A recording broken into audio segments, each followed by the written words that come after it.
Halo para penggemar novel Donghua. Kembali lagi kita akan melanjutkan cerita selanjutnya. Dari film Donghua yang berjudul Battle Through the Heavens. Seorang pemuda berjubah abu-abu perlahan berjalan keluar dari gerbang kota barat, Zengui Pass. Dia berdiri di luar parit dan mengangkat matanya untuk menatap pegunungan di kejauhan. Setelah itu, dia menoleh dan melihat kota perbatasan kekaisaran Jiama ini. Begitu dia pergi dari sini, dia benar-benar akan dapat berkeliaran bebas di langit yang tinggi dan lautan luas. Dunia di luar pasti akan lebih menarik daripada kerajaan ini. Xiaoyan menghirup udara dalam-dalam. Akhirnya, dia berhenti merasa nostalgia dan melangkah ke kejauhan. Punggung kurusnya perlahan memudar di tepi jalan utama. Sekitar setengah jam setelah pemuda berjubah abu-abu itu menghilang, udara gelap aneh dan tiba-tiba muncul di langit di atas Zengui Pass. Udara hitam berlama-lama di langit seolah-olah dimiliki oleh roh, seperti hantu. Untuk beberapa waktu, udara hitam bergerak bolak-balik di langit di atas Zengui Pass tempat Xiaoyan bertarung sebelumnya. Tiba-tiba, itu tersapu oleh angin saat menuju ke arah yang sama dengan yang telah berjalan Xiaoyan. Sepanjang jalan, itu meninggalkan jejak hitam yang sebagian terlihat. Itu benar-benar sunyi di jalan utama yang terletak di antara hutan hijau yang subur.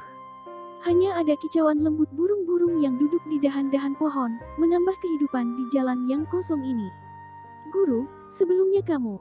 Setelah berjalan dengan tenang untuk waktu yang lama, Xiaoyan akhirnya tidak bisa menahan keraguan dalam hatinya saat dia bertanya dengan lembut. 2 menit setelah Xiaoyan berbicara, desahan lembut bisa terdengar.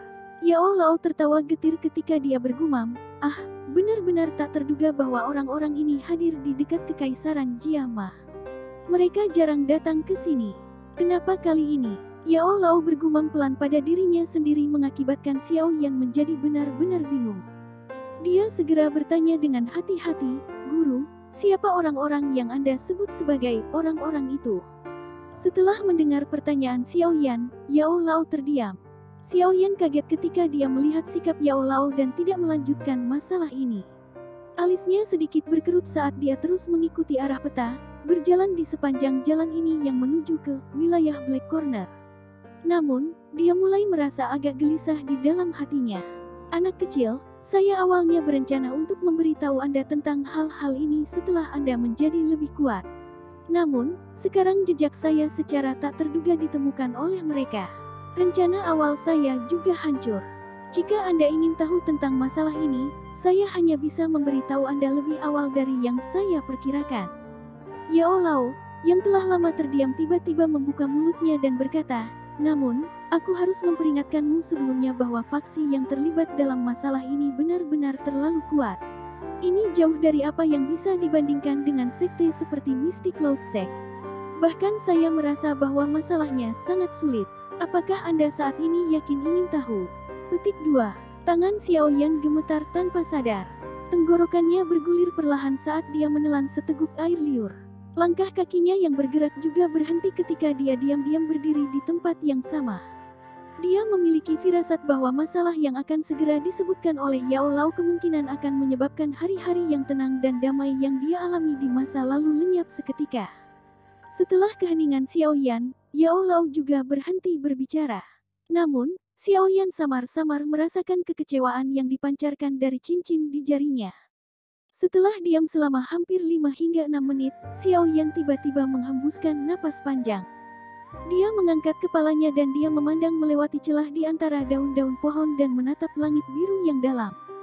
Jarinya menggosok cincin berwarna hitam ketika dia berkata dengan suara lembut yang lembut, "Katakan padaku, Guru. Meskipun saya tidak tahu seberapa kuat fraksi yang terlibat dalam masalah ini, saya hanya ingin mengatakan satu hal.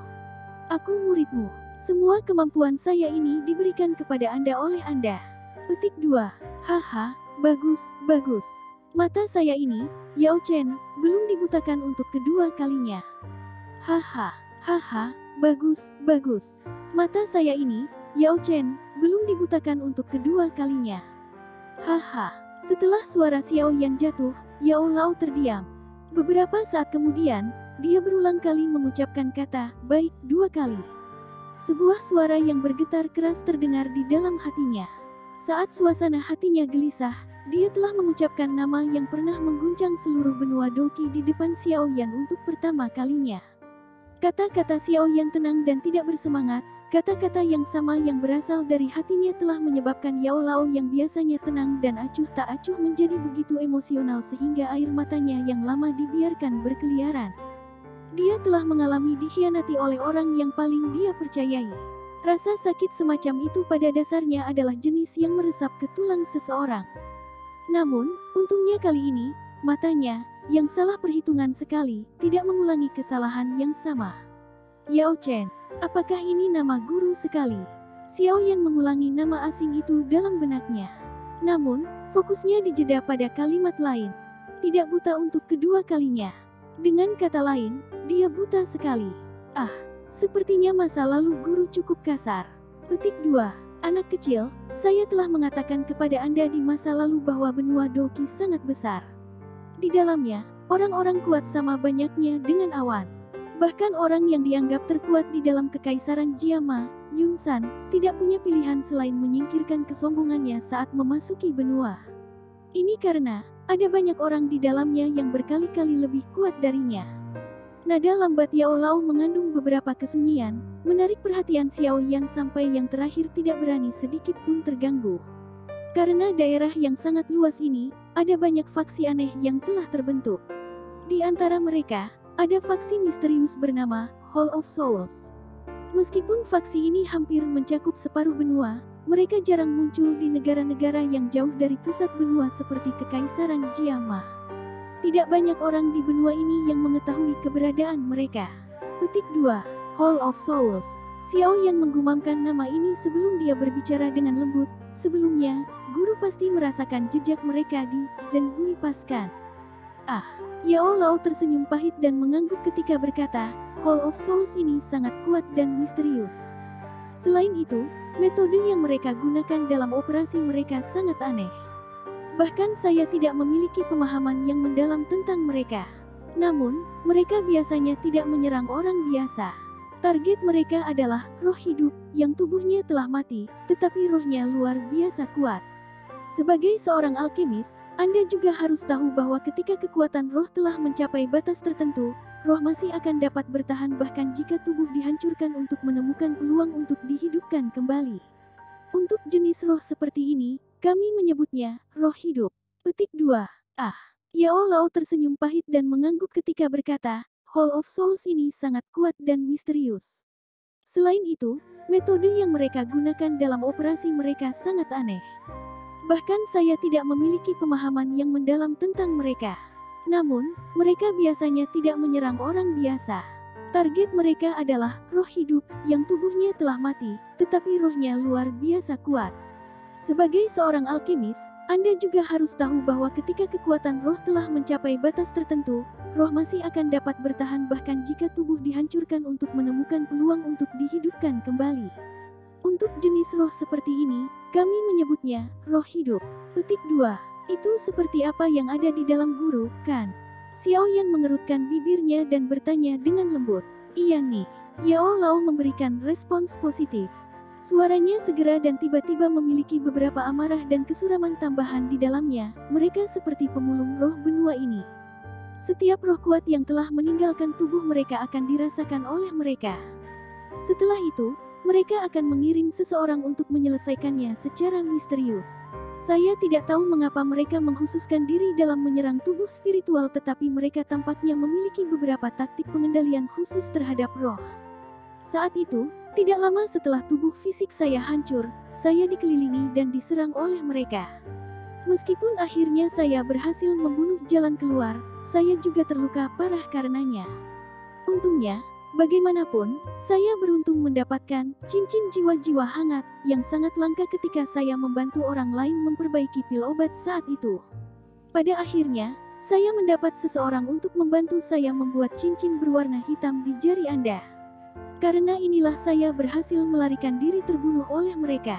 Akhirnya, cincin itu berputar-putar dan mendarat di tangan ibumu sebelum akhirnya diwariskan kepadamu. Petik 2. Xiao Yan menghirup udara dingin yang dalam. Bahkan dengan kekuatan Yao Lao, dia dikejar sampai dia harus melarikan diri ke segala arah. Seberapa kuat Hall of Souls misterius itu. Hall of Souls memiliki taktik khusus untuk menghadapi roh. Karena itu, bahkan saya mengalami kesulitan hanya mengandalkan semangat saya untuk bertarung dengan mereka. Yao Lao berkata dengan suara lembut yang dalam, alasan mengapa aku ingin segera bangkit adalah karena aku takut pada mereka.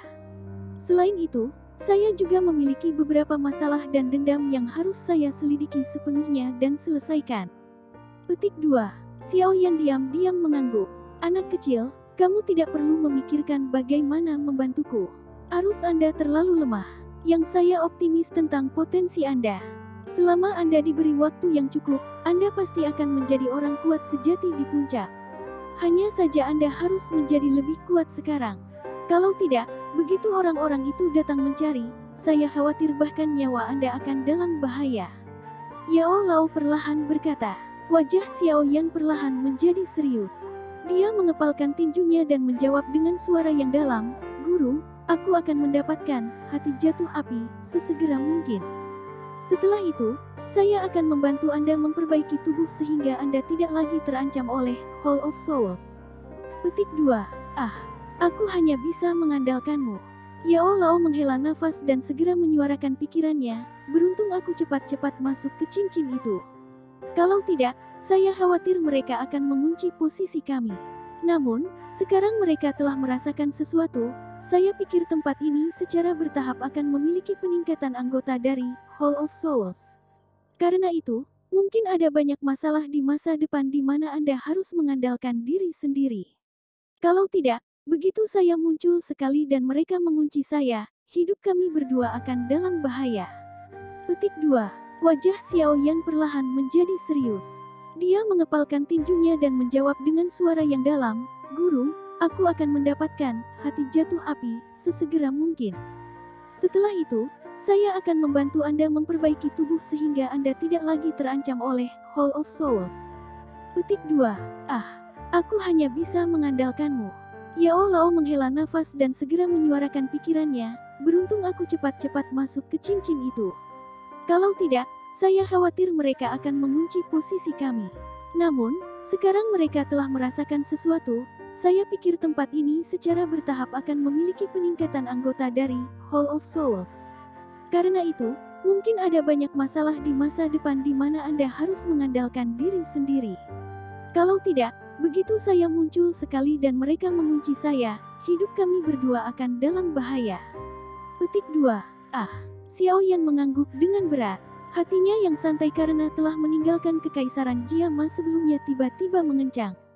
Meskipun saat ini tidak ada ancaman dari Mystic Cloud Sect, makhluk besar yang bahkan lebih menakutkan telah muncul. Dia tidak punya pilihan selain menanganinya dengan hati-hati.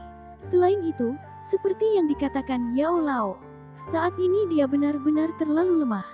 Dengan sedikit kekuatannya, lupakan melindungi Yao Lao dari ditangkap oleh Hall of Souls, bahkan Mystic Cloud Sect mampu mengeluarkannya seperti anjing yang telah kehilangan rumahnya. Tanpa kekuatan, seseorang pada akhirnya akan menjadi tidak berdaya dan tidak dapat melakukan apa-apa. Xiao Yan menghela nafas dengan lembut saat dia mengepalkan tinjunya. Pada saat ini, dia sekali lagi merasakan ketidakberdayaan yang sama dan merindukan kekuatan, seperti yang dia miliki ketika menghadapi Nalan Yanran di aula rumah klan Xiao 3 tahun lalu. Kekuatan. Saya butuh kekuatan. Petik 2. Xiao Yan meraung keras di dalam hatinya. Di bawah tekanan, Hall of Souls yang misterius, Xiao Yan mengatakan pada dirinya sendiri bahwa kebutuhannya yang paling mendesak saat ini adalah kekuatan. Karena seperti ini, mari kita langsung terbang ke Akademi Jianan. Kami tidak dapat terus melakukan perhentian singkat di sepanjang jalan. Sebuah peta ditarik keluar dari dalam lingkaran penyimpanan. Xiao Yan hati-hati mengamatinya sejenak ketika jarinya menelusuri garis merah di atasnya. Akhirnya, ia berhenti di bidang besar dan gelap di peta. Akhirnya, jarinya melewati daerah hitam dan berhenti di sebuah bintang berwarna biru di tengahnya. Bahu Xiao Yan sedikit gemetar dan Purple Cloud Wings bangkit perlahan dari punggungnya. Dia mengepakkan sayap, dan tubuhnya naik ke udara. Setelah menemukan bantalannya, dia akhirnya berubah menjadi sinar cahaya dan menghilang ke cakrawala barat. Setelah hilangnya Xiao Yan, daerah itu sekali lagi turun ke dalam keheningan. Sekitar 2 hingga 3 jam kemudian, gumpalan kabut berwarna hitam tiba-tiba terbang dari langit yang jauh. Akhirnya, itu tetap ada di atas daerah tempat Xiao Yan berhenti. Suara rendah, meragukan dipancarkan dari kabut hitam. Itu ragu-ragu sejenak sebelum akhirnya terbang ke arah Xiao Yan menuju. Dan film pun berakhir. Terima kasih bagi yang sudah mendengarkan sampai akhir. Sampai jumpa kembali di cerita selanjutnya.